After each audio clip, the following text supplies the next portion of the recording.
Well, that was written in the late 1800s as well. And Dostoyevsky had already figured out by that point that the consequence of the new ideas swimming into Russia and undermining Orthodox Christianity, which was say the natural culture in some sense of Russia, was going to be either nihilism or totalitarianism. And he examined the propositions of totalitarianism, and the propositions of totalitarianism were essentially utopian. So the idea was, accept, it's like a cult, accept this mode of being, accept this interpretation of the world, and society will advance towards a point where, well, say in the case of communism, wealth is equally distributed and everyone is free. And it's a very, very powerful idea, obviously, because it attracted hundreds of millions of people, each according to his need, from each according to his ability. Sounds fair. You get what you get what you need to live, and you contribute what's in you to contribute. And when it was laid out in the world, it was an absolute catastrophe. And Dostoyevsky criticized this before it even happened. He said, look, human beings do not want utopia. We're too insane for that. If you had comfort, sterile comfort, if you had everything you wanted just given to you, all you do is go crazy just so that you wouldn't have to be bored by all that perfection. You destroy it so that the irrational element that's inside of you, so this Dionysian element, could leap out and live. And so whatever utopia is, it's not the permanent solution to all of your problems. You don't even want to live without problems. Kierkegaard, writing at a little earlier, but along a similar track of ideas.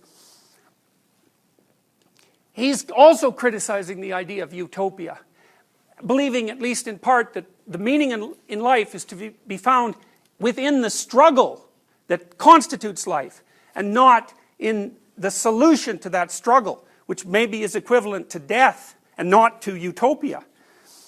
It is about 4 years ago that I got the notion of wanting to try my luck as an author. I remember it quite clearly. It was a Sunday. Yes, a Sunday afternoon. I was seated as usual outside at the cafe in the Fredericksburg Garden. I'd been a student for half a score of years. Although never lazy, all my activity, nevertheless, was like a glittering inactivity, a kind of occupation for which I still have a great partiality, and for which perhaps I even have a little genius. I read much, spent the remainder of the day idling and thinking, or thinking and idling, but that was all it came to. So I sat there, and I smoked my cigar until I lapsed into thought. Among other thoughts, I remember these. You are going on, I said to myself, to become an old man, without being anything, and without really undertaking to do anything. On the other hand, wherever you look around you, in literature and in life, you see the celebrated names and figures, the precious and much heralded men who are coming into prominence and are much talked about. The many benefactors of the age who know how to benefit mankind by making life easier and easier. Some by railways, others by omnibuses and steamboats, others by the telegraph, others by easily apprehended compendiums and short recitals of everything worth knowing. And finally, the true benefactors of the age who make spiritual existence in virtue of thought easier and easier, yet more and more significant. And what are you doing? Here my soliloquy was interrupted because my cigarette was smoked out and a new one had to be lit. So I smoked again, and then suddenly this thought flashed into my mind. You must do something. But inasmuch as with your limited capacities it will be impossible for you to make anything easier than it has already become, you must, with the same humanitarian enthusiasm as the others, undertake to make something harder. This notion pleased me immensely. And at the same time, it flattered me to think that I, like the rest of them, would be loved and esteemed by the whole community. For when all combine in every way to make everything easier, there remains only one possible danger. Namely, that the ease will become so great that it becomes altogether too great. Then there's only one want left, although it is not yet a felt want, when people will want difficulty. Out of love for mankind and out of despair at my embarrassing situation, seeing that I had accomplished nothing and was unable to make anything easier than it had already been made, and moved by a genuine interest in those who make everything easy, I conceived it as my task to create difficulties everywhere.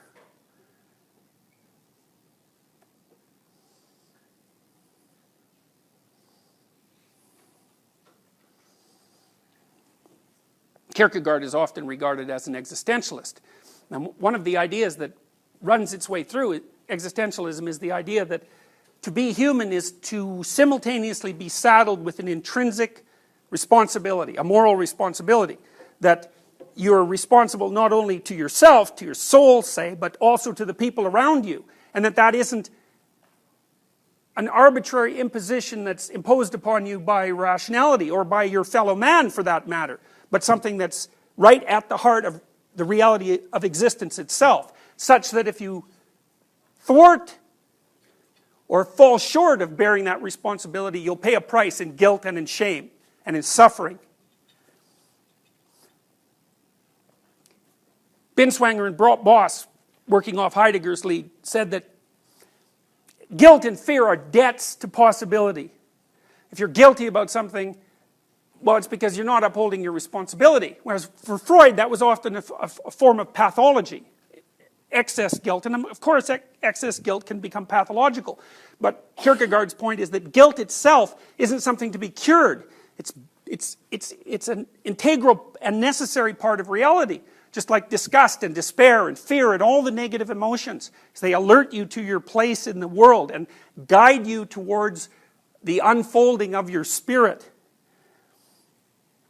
Failure to shoulder your existential burden is what results in neurotic guilt and fear.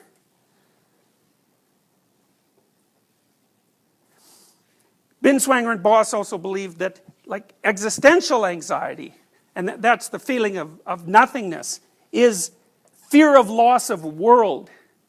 That the world that you inhabit, the conceptual world that you inhabit can be destroyed at any moment, and that you're aware of that at some level. It's the same comment that Nietzsche made.